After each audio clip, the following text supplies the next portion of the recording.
Welcome back, everyone. Today, I'm going to show you how I created this cool rainbow effect in Affinity Photo 2. Well, at least I started in Photo, but I needed a little help from Affinity Designer as well. Let me show you what I did. I wanted to add a rainbow to this cool, misty forest scene I got from pixabay.com. I began by going to the Shape tool drop-down and selecting the Rectangle Shape tool. Then I dragged the box shape onto my canvas. For now, I'll keep it white. Then, I made a very slim rectangle on top of it, placed them next to each other, and then used the color wheel to turn it a bright purple color.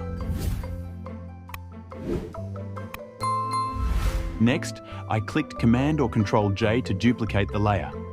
I moved it up on top of the first purple layer and then used the color wheel to color it a nice blue. When I click Command or Control-J again, Affinity knows to place a new rectangle on top of the blue one. I'll change the new one to a lighter blue. I'll keep selecting Command or Control-J a few more times using the color wheel to change the color to green, then yellow, then orange, and then red. Alright, now I'm going to add a few more thin lines, except that I'm going to color them white for now so that I can see them. In a moment, I'll change all the whites to transparent. Then, I'll go back to making colorful bars. Except this time, I'll go from red to purple.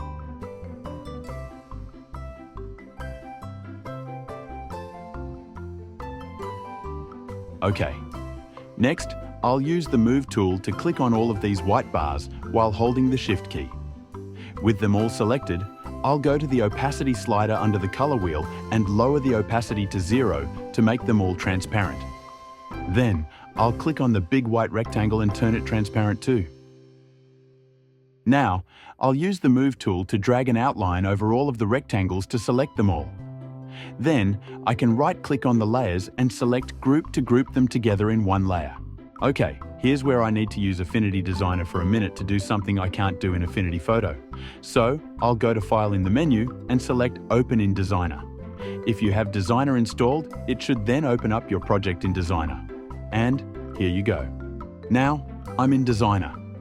You can see that my layers all transferred over, but the tools and studio setup are a bit different. We just need to do one thing here. With the rainbow design layer selected, I'll go to Layer in the menu and select Warp Group and then Bend Horizontal. Next, I'll go to the Value slider in the top toolbar. I'll click on the little down arrow and then use the slide to raise the value from 25% to 100%. Pretty cool, huh? Okay, now I'll move my new rainbow down. Note that the original selection shows up at the bottom of the rainbow. To move or resize the rainbow, you need to use the nodes on the little box. Okay, to get back to Affinity Photo, just go to File in the menu and select Open in Photo. It should take you right back and carry all the changes you made in Designer. Now that we're back in Photo, I'll use the Move tool to select the rainbow, and I'll use the Nodes tool, resize it a bit.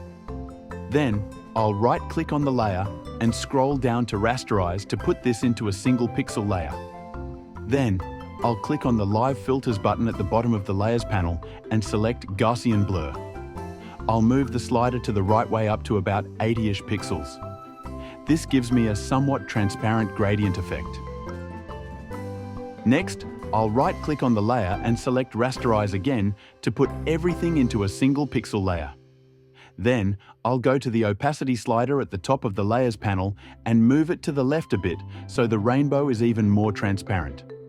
Now, I want my rainbow to appear to be back behind those hills somewhere. So, I'll just go to the Erase tool on the left-hand toolbar.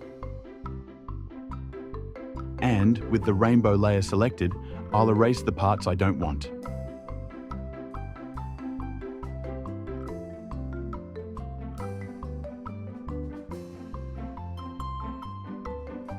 Alright, now I think I'll just lower the opacity a bit more and there you go, a nice rainbow effect. Alright, that's about it for today. If you learned something and want to see more of this kind of content, please click those like and subscribe buttons. And if you're feeling generous, this channel runs on caffeine. There's a link to buy me a cup of coffee in the descriptions. Not necessary, but certainly appreciated. Have a great day, everyone.